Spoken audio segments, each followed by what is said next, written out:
Friends, if you are ready to begin, I am ready to begin and want to honor our time. A couple of quick housekeeping details as we begin. First, we're here tonight in part thanks to the sponsorship of our Inclusivity Matters group, who have generously provided cookies, and if you have not gotten some, please get cookies.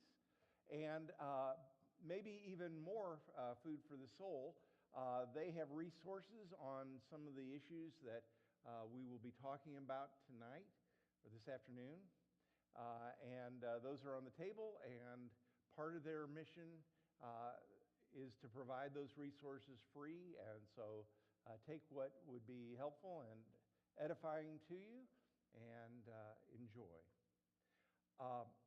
If you do need a biological break, don't hesitate, but please move to the closest restroom. And that would be the one on the other side of Asbury in the Learning Center, but there's also those that direction. I wonder if we could start with a word of prayer. Could we? Holy Spirit of God, as you came to the people on Pentecost, come and move among us, breathe in us new life and new hope and new joy. In thanksgiving we pray. Amen. So my commitment is for this to be an hour, with the last 15 minutes being questions. So if you have questions, write them down, keep them, and we'll process them as we have ability in the last 15 minutes. What I'd like to do is first to do a little bit of teaching about how United Methodists are structured, because that's going to play a part in understanding kind of where we are from here. Then we'll talk about General Conference itself and what happened there. And then the last part of our time before questions, I'd like to maybe speak to how I see the impact of General Conference on this church. Sound like a fair plan? Let's jump into it. Well, as you may know, when someone joins this church, you promise your prayers, presence, gifts, service, and witness. And you promise to be loyal to the United Methodist Church and do all in your power to strengthen its ministries. That's a commitment that everybody who is a member of this church has made. Our church is a part of a district. There are 5 districts in the Missouri Conference, and you can see we are located in the orange one. And that is the northeast, and that slide is incorrect, and that's a typo. It should read the Northeast District, so not 2 Northwest districts. That would be wrong, right? So anyway, we are a part of the Northeast District. Our current district superintendent is my predecessor at this church, Robin Bell. Though she will not be our district superintendent for much longer. I just want to blank her name. Adrian Ewell. Yes, Adrian Ewell is going to be her successor. And Adrian is currently the pastor of the church I served before I became a district superintendent. So there you go. Adrian is our new district superintendent. Our district is a part of an annual conference. Our church is one of approximately 535 churches in the Missouri Conference, and that is the latest count according to the cabinet this last week. The United States has 54 annual conferences that are supervised by 46 Episcopal, and Episcopal means bishops, 46 areas served by bishops. Some annual conferences are a part of a state. For instance, Texas has several annual conferences. Some annual conferences are multiple states, like out west. There are many states that make up an annual conference, and those district superintendents live in mobile homes, not in parsonages. They live in mobile homes, and they spend their life on the road. Our annual conference happens to be defined by the boundaries of our state, at least at the current time. Some of us are old enough to remember when our state had 2 annual conferences, but then they merged and we became one. We are the Missouri Annual Conference. There are 75 annual conferences around the world in Africa, Europe, and Philippines, which are supervised by 20 bishops. And our conference, the Missouri Conference, is a part of a jurisdiction. So it's church, district, annual conference, jurisdiction. There are 5 jurisdictions in the United States, and ours is a part of the South Central jurisdiction, which you can see goes all the way up to Nebraska and as far west as New Mexico. We are very clearly, as United Methodist, a worldwide church. And outside of the U.S., there are 7 what we call central conferences. Together, we all make up the United Methodist Church. As a United Methodist body, we are governed by 3 separate groups. A judicial council, which is the equivalent of the judicial branch. Think of the Supreme Court of the United States. Is there a reason that we keep blank? There is one. You just, I don't know what it is. okay. It's the Holy It is Pentecost, and we are going to do our best to, Try to change the table, but that will be. yes, distracting even more greatly. So, okay. If you all will be patient, and we'll go with the flow. So, a judicial council, which is the equivalent of the Supreme Court. They decide matters of church law. Our Council of Bishops, which is the equivalent of the executive branch. Think of the governors, state governors. We don't have a single executor. We don't have a pope. We have, except for Steve Pope and Priscilla Pope. So technically we have 2 popes. Yes. And then the General Conference, which is the legislative branch of the church. Think Congress. Yeah, think Congress. Okay. The General Conference sets our policy, and it meets every 4 years, which means that generally change in the United Methodist Church happens a little more slowly, and as the upside of it is, it means that we're not as reactive. The downside is that it means that change kind of happens maybe not at the pace that some of us would like. At that 4-year meeting, legislation is examined and voted on by persons elected by the annual conference from across the annual conferences from across the denomination. The Council of Bishops presides at the General Conference, and the Judicial Council reviews legislation that's passed to determine its constitutionality, legality, and meaning. The bishops who are presiding at the meeting don't get a vote in the meeting. In the same way as if we have a charge conference or church conference here, you all vote, but I don't. That's the way it works. Our bishops moderate, but they don't get a vote. The Missouri Conference elects a delegation. Delegates to General Conference are elected by annual conferences, typically for a 4-year term. And this typically happens in the summer prior to the General Conference. Hold on to that because that's going to be important. The number of delegates to the General Conference this year came close to 900. And there are six, from Missouri, there were 6 clergy and 6 laity. At every time we meet, there has to be an equal number of clergy and laity by our rules. When the Missouri Conference meets in June, and we meet now in St. Charles at the Convention Center, and I hope you all will come. There's a retirement ceremony going on, and you are invited. But always there has to be an equal number of clergy and laity. In our case, at General Conference, we had 6 clergy and 6 laity, plus 2 alternates.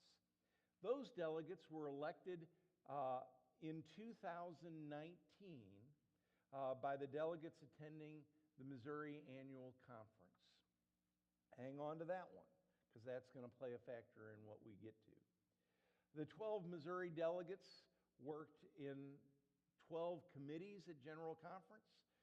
There are 14 committees. Our reserves covered the other 2. So it just so happens we had enough that we had either a delegate or a reserve in every one of the legislative committees at General Conference. I will tell you, many of you know one of the delegates to General Conference. His name is Charlie. Charlie was a delegate, and I understand a committee chair at General Conference. Now, here's where it gets tricky. Technically, I know you all know what year this is, but technically we just had the 2020, go to the next slide, if you will. Yes, technically we just had the 2020 General Conference. Are you all following this? So after pandemic-related delays, the Judicial Council ruled that the 2020 conference was not canceled but postponed. So technically, we just finished the 2020 General Conference. Now, that plays an important strategic part in what just happened. Because, as it turns out, do you all remember the 2019 special called General Conference? It was held here in St. Louis. That conference effectively moved the needle farther to, well, I'll do it the way you see it, farther to the right. Okay? Now, in response to what happened here in St. Louis, delegates from around the United States to the annual conference were hopping mad. And I never thought I'd see this, but here in Missouri, all of the progressive delegates swept the slate. Always before here in Missouri, it was an even split. Because, you know, Missouri, we've historically been a north-south divided state, you know, and we kind of lived with that. But following the special called General Conference in 2019, what happened here in Missouri happened all across the United States. At every single annual conference, just about,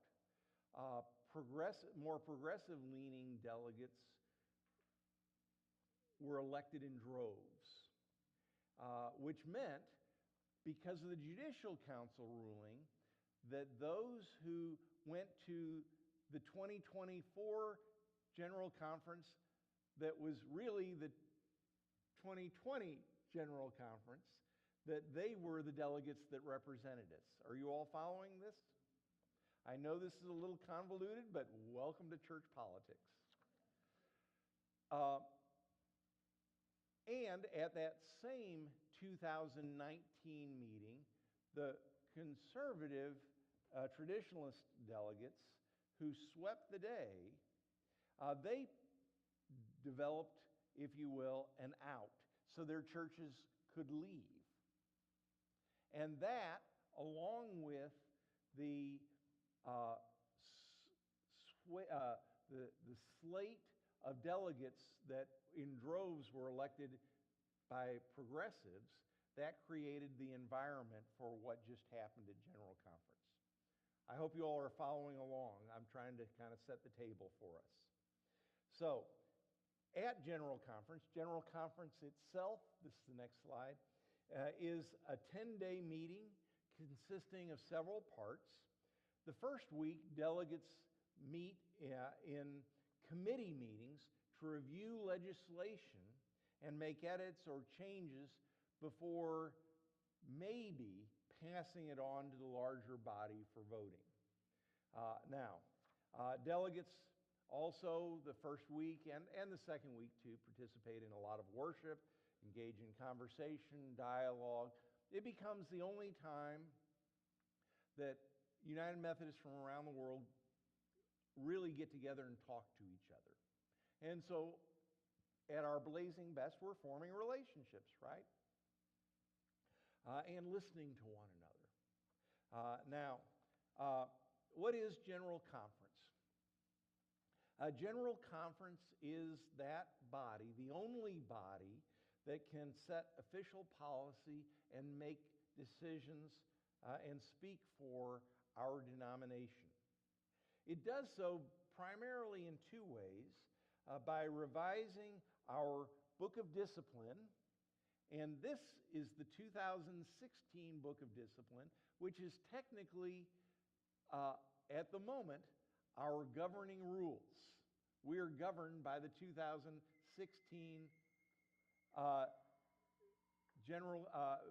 2016 Book of Discipline. Because remember, the 2020 Book of Discipline, 2020 General Conference was delayed. And they also revise and amend the Book of Resolutions. Now, I only have a 2008 Book of Resolutions. I loaned out my Book of Resolutions, and I can't find another clergy person that has one, so I just brought this to you. But these are the primary documents produced at General Conference. This one is our law. This one is just, if you will, for the most part, it's a collection of what the delegates believe about any number of issues. You pick any number of issues in the world, and chances are in this 8,000-page book, or 8,000 paragraph book, how many pages does it have? It's about 1,000 pages. It will tell you what United Methodists think about any one issue. So those are the two documents proposed. Now, anyone can submit a petition to the General Conference. You all can submit, I didn't tell you this, I hope you don't feel like left out on this, but you could have submitted a petition to General Conference. Some come from groups of people. A group in our church could submit a petition to General Conference. Some come from churches. Some come from annual conferences. This year, there were over 1,000 petitions submitted to General Conference. Think about this. People speaking 80 languages gathered together to try and process 1,000 petitions.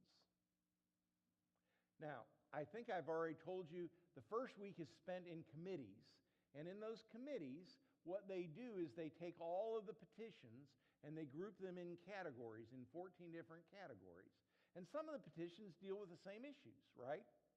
And they try and work through and sort through which petitions and what language to then recommend goes to the whole body. That's how they get to that second week, by dealing in committees with 1,000 petitions.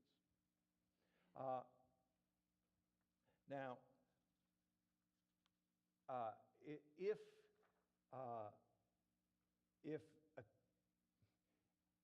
if a committee says that a petition doesn't deserve to be passed on to the whole, it can still, with enough votes, be brought up and be dealt with at the whole. So sometimes at the whole meeting, the second week, they deal with issues that were killed in committee. Are you all following along? So the committees themselves met, and one of the interesting stories coming out of General Conference, and I heard this from Bishop Robert Schnase, who was the bishop before Bishop Farr here in Missouri, the bishop I worked with. Bishop Schnase said that he was in a committee meeting and someone was elected, was nominated to be the chair of that committee. And he quickly did a Google search of the person, found out that that person was somebody who had led 189 churches to leave the United Methodist Church and join the Global Methodist Church. He asked, "Are you this person?" And he said, "Yes, and I intend to help as many more leave as I can." He received 5 votes for the chairperson. He did not get elected as chairperson. Adam Hamilton, some of you know of Adam.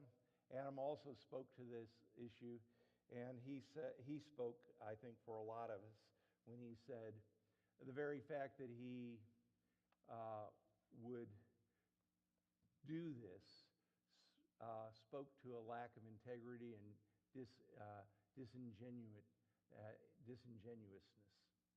And I would say for a lot of us, that's kind of how that felt. But that was one of the things that came out of the proceedings. So each day, the committees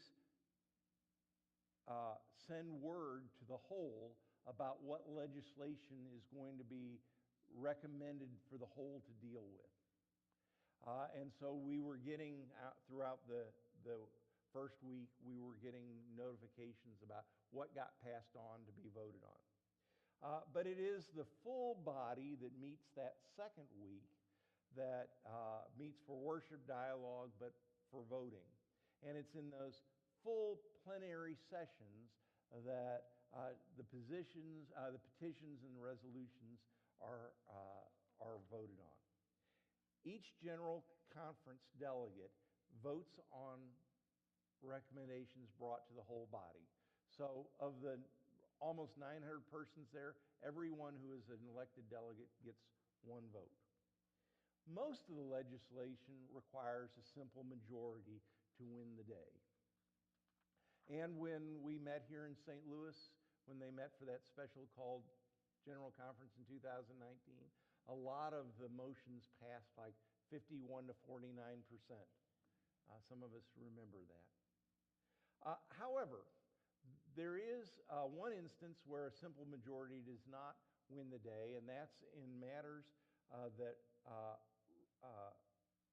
pertain to changes in the Constitution, to our Constitution as United Methodists. Those require a 2/3 vote by the General Conference and a 2/3 aggregate vote of the lay and clergy delegates to our annual conference.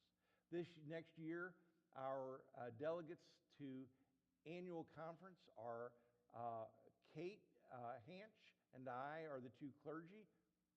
We're the 2 appointed clergy.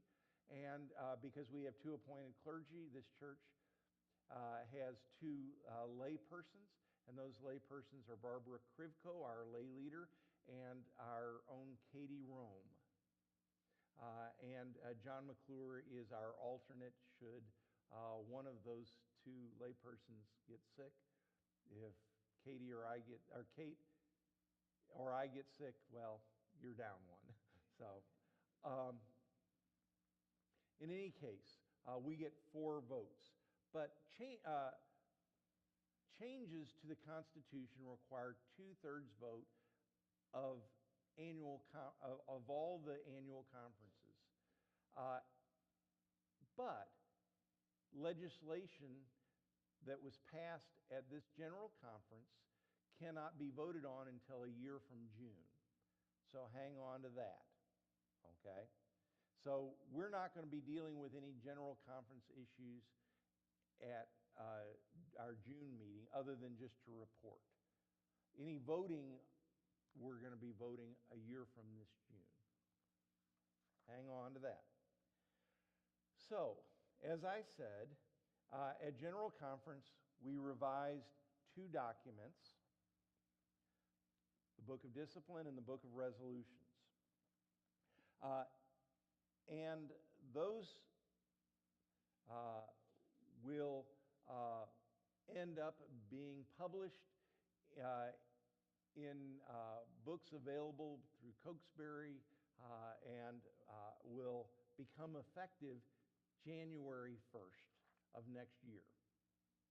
Okay? I've already spoken to the 2/3, so let's go from that. What happened at this year's General Conference? Are you all ready for that? Let's get to that. First, and this means nothing to you. It means a lot to Kate. It means a little something to me. But they made some decisions on clergy pensions. They changed how our pensions are going to be structured. This is huge. They granted sacramental authority for deacons. Now, in the United Methodist Church, we have several different configurations or classifications of clergy. Pastor Keith and I are what are called elders. Pastor Debbie is a deacon. So if you want to know what a deacon looks like, she looks like right there. We also have a designation of something called a licensed local pastor. If you want to know what a licensed local pastor looks like, think about Meg Love.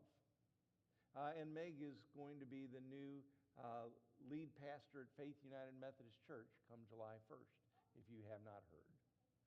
So we have in this church all 3 of the major classifications for clergy. But up until General Conference, only elders could baptize and officiate the Lord's Supper. They granted sacramental authority to deacons. They also passed legislation authorizing full communion with the Episcopal Church. Now, what does that mean? The notion of full communion isn't just about communion, though it is, but it's also about baptism and it's about clergy. It means that I could go to an Episcopal church and officiate at the sacraments. I could baptize, I could lead in the Lord's Supper. Presumably, Debbie, you could too. I've not heard anybody clarify that, but I presume that. It also means that there's an Episcopal church in Sullivan. I could serve as its pastor. I think they have about 6 people on Sunday morning. I'm going to check it out, you all. I'll go there and worship with them at least once. It's about clergy sharing, and it's about sacraments. Now, we already have such an agreement with the 5 pan-Methodist denominations in the United States. That's the AME, CME, the AMEZ. I'm losing all 5 by the top of my head. And we have that same agreement with the Moravian Church in North America and with the Evangelical Lutheran Church in America. So that agreement that we have entered into with the Episcopalians already exists with several other bodies. Now, there's a footnote to that. We voted on it. The Episcopalians have not yet voted on it, and they won't vote on it until 2017. So look at it this way. We said, "Will you marry me?" And they said, "We'll think about it. We'll get back to you." So, pardon me? 2027. I misspoke. 2027 is when the Episcopalian Church will tell us whether they want to, whether they love us as much as we love them. That's kind of how it works. Now, going into General Conference, there was a lot of talk about, hope for, among folk like me, the passage of what we called the 3 R's. Regionalization, a revision in the social principles, and the social principles, this is a printed version from the internet, but the social principles are in here. And then a removal of the restrictive language in the discipline. The language that told us what we could not do. Now, it didn't remove, we're not talking about removal of all the what you can't do's, but some of the things that we have been restricted on up to this point. Now, the regionalization, basically, currently, outside the United States, there are the central conferences, and they have their own discipline. Did you all know that? Outside the United States, the other conferences have their own discipline, and their discipline is tailored to their unique context. In the United States, we have a discipline that pertains to everybody, but it's mostly about us, and we cannot change it. Is that making sense? They can tailor things, we could not, to fit our context. So basically, here in the United States, we have been subjected to that legislation that could pass through the whole, but outside the United States, they could make up their own kind of rules, if you will. So, what was proposed was that we play by the same rules as everybody else, basically creating a region, a central conference, if you will, in the United States. Now, we'll all still have one discipline, but we will have separate disciplines underneath that. Are you all following along? I hope you are. That requires a two-thirds ratification by all annual conferences. 2/3 vote here in Missouri, and 2/3 vote of all the annual conferences. Or 2/3 of the annual conferences have to pass it, is maybe the correct way of saying it. And you remember I said that can't get voted on by any of the annual conferences until next June. So the regionalization piece is going to take another basically year. Now, because the rules for things are in multiple places, there were 2 votes that were required to pass the regionalization. One passed 89% to 11%, and the other passed 86% to 14%. So by huge margins. And at the end of the day, no region can claim to be the center and the other regions at the periphery. And that's the way we have been organized. We have been organized that the United States has been at the center, everybody else is at the periphery. This levels the playing field. We're all on equal footing. Now, while each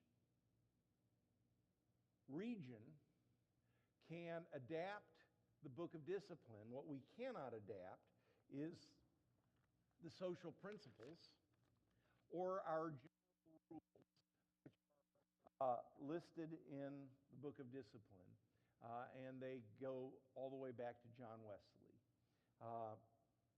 Those are the things we cannot do. Some of you may remember back in, what was it, Debbie, 2018, maybe it's 2019, as we were preparing for General Conference, Pastor Debbie and I decided to do a visual demonstration about how we were connected, and we walked across the front of the church. You remember this, Debbie? And I think in one instance we were walking across separately. In one instance we were walking together, and in one instance you walked behind me. I think that's how we did it. Which is to say, we have just decided to walk next to the other central conferences, rather than have everybody walk behind the United States. That's an analogy. You can do with it as you see fit. The revised social principles. Again, the social principles are contained in here, and they are our official statement on key issues, particularly at issue for the last 50 years. And we've been arguing about this for 50 years, since 1972. By the way, prior to 1972, there was no statement in the social principles or the book of discipline about homosexuality. None. So we survived how many years without any? And then in 1972, that entered our language, and we've been fighting over it for 50 years. This year, we passed, or they passed, a statement that says, within the church, we affirm marriage as a sacred lifelong covenant that brings two people of faith, an adult man and an adult woman of consenting age, or two persons, adult persons of consenting age, into a union of one another and into a deeper relationship with God and the religious community. We also said, because all people are of sacred worth and certain basic human rights are due to everyone, we are committed to supporting the equal rights, liberties, and protections of all people, regardless of sexual orientation or gender identity. We see clear issues of equality and justice in protecting the rightful claims of those with shared material resources. This goes to the legal issues. Material resources, pensions, guardian relationships, mutual powers of attorney, and other lawful claims typically attendant to contractual relationships that involve shared contributions, responsibilities, liabilities, and equal protection before the law. Is that a mouthful? We said more. We said, moreover, because in many countries, sexual and gender minorities are disproportionately impacted by social stigmas, discrimination, coercion, and violence, we call on churches, governments, businesses, and civic organizations to do all in their power to combat such unjust treatment and to promote equal rights and protection for all. You all, that's our official statement about what we believe about homosexual persons and how we are to be in ministry with them. It is a huge sea change from where we were. In addition to that, we have removed the harmful language from the book of discipline. Now, I told you that we have things about various issues that appear in various parts of the book of discipline, so it took multiple votes and multiple legislation.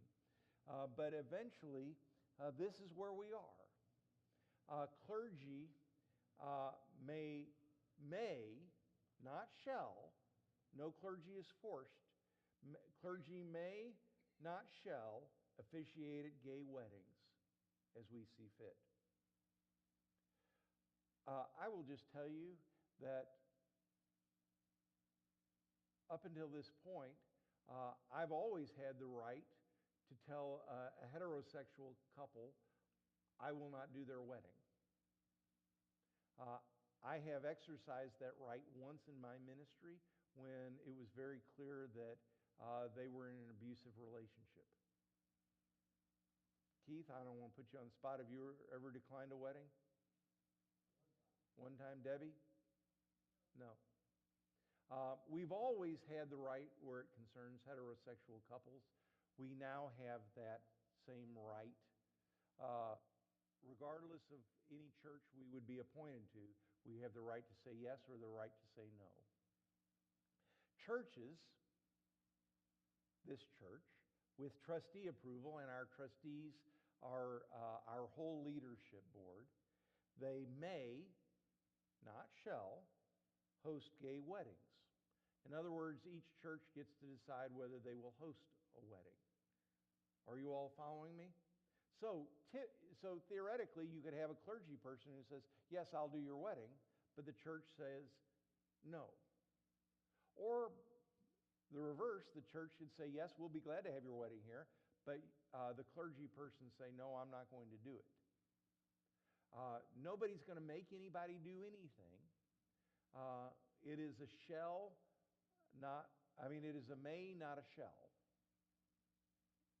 Okay? Now, in addition to that, we have now approved the possibility that self-avowed practicing homosexual persons, that's the language that was in our discipline, that those persons can be ordained as clergy persons. So, gay persons can be pastors just like straight persons. And we removed a ban that was put in the Book of Discipline that banned annual conferences or denominational agencies from giving United Methodist funds to any gay caucus group or using funds to promote the acceptance of homosexuality. Though I don't know how strictly that was enforced, because I know our Inclusivity Matters group has gotten grants from our annual conference. So that was a ban, but I don't know how. Anyway, it happened. We got funds. Now, at the same time that legislation was approved, we took out language that said the practice of homosexuality is incompatible with Christian teaching. That's a 40-year-long statement that has been removed. And we will not, we erased the mandatory penalty of at least a 1-year suspension without pay for clergy found guilty of officiating at gay weddings or unions. And by the way, some of us felt like it was wrong because that was the denomination's only chargeable offense with a mandatory penalty. I mean, a clergy person could have an adultery, could be arrested, and still serve in the church, theoretically. There was only one chargeable offense that took away our pay for a full year, and that was it. That is gone. So let me go on and let you know what is happening from here. And I realize I'm bumping up against some time. So some of the legislation, as is typical, will take effect when the Book of Discipline takes effect, January 1st. And one of the challenges that I've had in the last couple weeks is sorting through what decisions have to wait until January 1st and which ones will take effect immediately. I will tell you that I found some comfort in learning that Andy Bryan, who was our lead delegate, to General Conference. He didn't know what legislation took effect January 1st and what took effect immediately. I called my friend Mark Sheets. Said, Mark, buddy, you were there. He said, I don't know. I'll get back to you. He did get back to me. Some things, the petitions themselves contained language that said effective immediately, and those petitions that were passed do so. That includes petitions that have to do with the penalties for clergy doing a gay wedding, which means that right now I could perform a wedding and still be your pastor next week and still be paid, which would be handy. They took away, they made effective immediately the language banning resources from going to causes that support LGBTQ persons. So those were some of the immediate things. I will tell you, our bishop and the Board of Ordained ministry, and Debbie, you are on that until June 30th? Debbie is a voting member up until June 30th. But then after June 30th, our Board of Ordained Ministry will have as one of its newest members a person you might have heard of. Her name is Katie Rome. So Katie will be our newest member of the... I am making this public here and now, Katie. And now that is pending your vote at annual conference, I just want to say. So, but our bishop has, and Board of Ordained Ministry have made it clear that effective immediately, whether or not this goes into effect January 1st or not, they will start processing with integrity persons who wish to be ordained who are gay.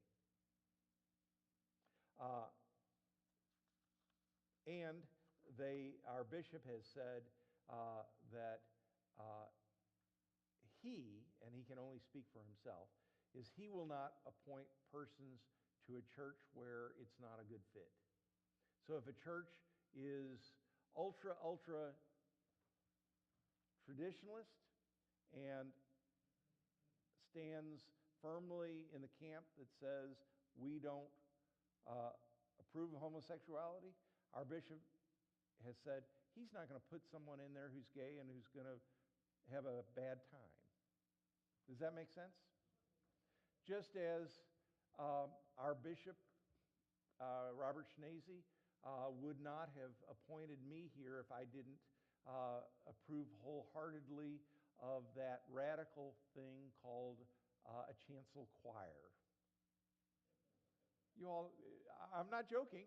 Our bishop is always taking into consideration worship styles. And so the cabinet has always considered multiple things in trying to find a good fit. This just becomes another one of those pieces. Including, by the way, things like race. This church has had an African American associate pastor in Chali. There are some places, I can tell you in the Ozarks, if I had walked in the door with Chali, it would have been a tough row to hoe. Now, where does that leave us? Well, for a lot of us, I think it leaves us feeling a great deal of joy, cause for celebration. I never thought I would see this much change in one general conference ever in my lifetime. And I will admit to some of you very publicly, I'm going on the record here, Gene Zocco, I was wrong. I'm glad to have been wrong. I tried to tamp down expectations because I didn't want people to have high expectations and then be let down. I'm just amazed that they passed that much legislation and that they did so by overwhelmingly, like in the 80s and 90s %. passed the legislation. Now, I think after we have some time for those of us like me, of celebrating, I think at a certain point then we admit that for the last 50 years, much harm has been done to people who are LGBTQIA plus persons and to persons who value them. Much harm has been done. And in as much as we celebrate where we are, we've got to admit that a lot of damage and people have been hurt. Our church, this church, I've got to say, I give God thanks for you each and every day. This is an amazing church. And I could not be more proud of this church and how we have processed things. Yes, we have lost some members along the way, people I care about deeply. We have gained way more persons. And each and every Sunday, including today, I'm hearing, we heard about this church. We want a church that has an inclusive vision for ministry. And it has become a driver, a signature ministry of this church that is attracting people in ways that other churches haven't. I do think that we are well positioned as United Methodist. The first time I even broached this issue, I did so with our leadership board in 2016. John McClure, you were a part of that meeting. It was the first time I think I had said the word homosexual in an open meeting in a church. Our leadership board had begun processing the changes that we have just seen realized for the last 8 years. We have positioned ourselves well. I'm proud that we have been out front of where a lot of churches, there are still churches in the Missouri Conference who are waking up to the fact that things have just changed and said, oh, we didn't know anything about that. My wife's church, they haven't even mentioned any issues.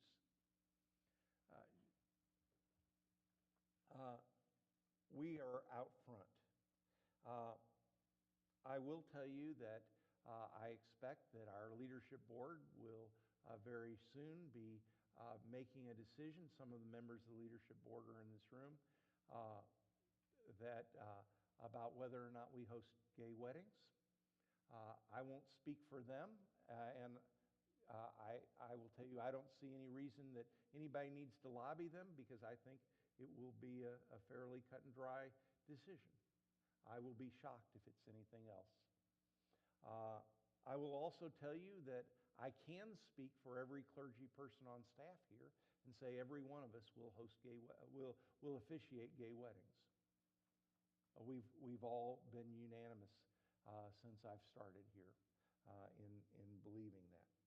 And I believe that we can have confidence, you can have confidence in Kim, your new pastor, as of July 1st. Now, there's still that 2/3 vote to come a year from June. There are some other things that General Conference did not accomplish, like giving licensed local pastors like Meg voting rights. There's still work to be done in the United Methodist Church. But at the end of the day, I think we are now freed up to stop arguing and to start being serious again about what we should have been serious about all along, and that's making new disciples of Jesus Christ for the transformation of the world.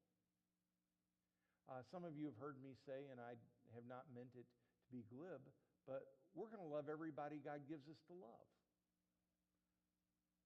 I think we get serious about it.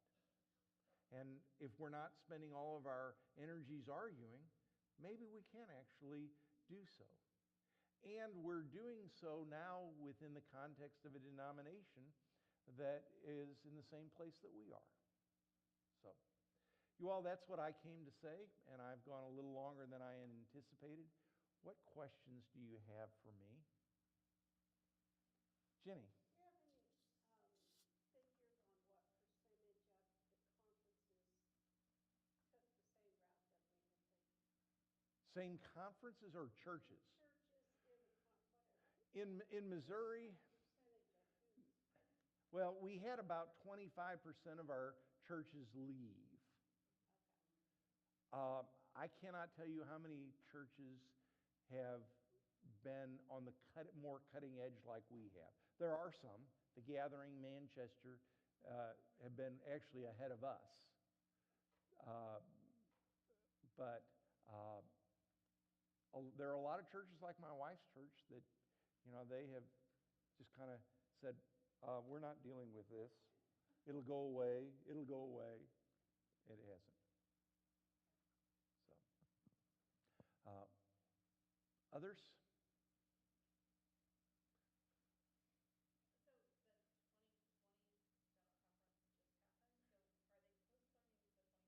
going to be an in-between 2020? I was afraid you were going to ask that.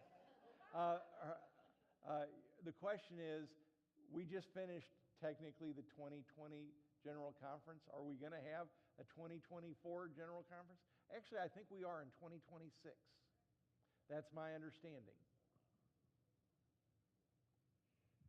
And I know that's all convoluted, but welcome to the complexities of the Methodist Church. So, was there a question? Yes, Ray? Here, Ray, she's going to microphone. I have heard that some churches have actually split, and there was a big legal problem with dividing up assets and so forth. Yes. It sounds like we have pretty well headed that off. We have dodged that bullet. Okay. We had, like I said, we've had folk leave. If I had to guess, I'd say maybe 18 people. You all, if you had told me 9 years ago when I came we could deal with this issue and only lose 18, but that we would gain 50, 60, 70 people, if you could tell me what other issues we could, no, I wouldn't. I don't like to lose anybody. I mean, that's painful for me. But if you're just running the numbers, we've come out way, way healthier. Yes, Peggy. Well, except you cannot be heard online if you're not on the microphone. Without going into great detail, could you kind of itemize the different levels of ministry of the Methodist Church? There seem to be different levels. There's you, and there's Debbie, and there's Meg. That puts it on a hierarchy, and I'm really loath to do that. Okay. And I'm fairly sure that. Debbie would be loath for you to do that. And if she wouldn't, I guarantee you Meg would. Let me quickly say there are four kinds. There are lay ministers, lay persons like you, serving typically smaller rural churches where we can't find anybody else. There are licensed local pastors like Meg, who Meg's going to serve Faith United Methodist. She only has sacramental authority while she is under appointment. She is only Reverend Meg Love while she is at Faith United Methodist Church. Once she quits that, she is back to being Meg Love again. And then there is Reverend Debbie Bartley, who now has sacramental authority, and she is ordained to a ministry of word, sacrament, and service, and justice. Thank you. Thank you. I knew I was missing one. I, however, and Keith are ordained to a ministry of word, sacrament, service, and order, which means administration, which means that I get to meet, with the finances and deal with all that fun stuff. So, yeah, it's a little convoluted. Yeah, Jean. So I have a question about apportionments. Apportionments. Yeah. The General Conference reduced the budget By 40. 43%. So how does that affect our church? We're waiting to see. So this would require, if we had a chalkboard the size of this room, I could write out the formula for that for you. But basically, the general church has said we are going to reduce our budget by 43%. But that request then goes to the annual conference, and the annual conference sets its budget. And the 43% that got reduced there is, or the 57% that goes on to us, is only a portion of our annual conference budget. And then that annual conference budget is divided by all of the churches and based on a percentage annualized over 3 years of how much we spend on general budget issues. So there's a formula that gets worked out. So the 43% reduction here, it does not translate to a 43% reduction here because the annual conference, its budget includes things like pension and the salaries of district superintendents and other things. So is that enough of an answer for you? It will reduce it some, but by how much, I don't know. But it is clear that the larger church is realizing we live in a new world and we cannot budget for the old world. That much I think we can say. Donna. It's my understanding in secular government in the United States that states cannot pass laws that are stricter than the national law. I mean, that are less strict than the national law. Is that similar to what this is in Yes. the regions? They can't be. Yes. Okay. So, for instance, let me give you a for instance. This local church, when somebody joins, we're having somebody join next Sunday, by the way. I love for that to happen. They will promise their prayers, presence, gifts, service, and witness. This church could say, and before you join, we would require you to attend a new members class. So you can add things to it. And if you can do that at the local level, we can do that in the regional. So yes, a region could theoretically do that. I do not look for that to happen at all on issues around homosexuality. Any others? Yes. Yeah, we've got to have that because there are people watching online. No worries. I don't have a question. I just want to say a word of gratitude for you and the rest of the staff here for bringing this forward to the best of your ability. And that's all I really have to say. Well, thank you very much. Thank you.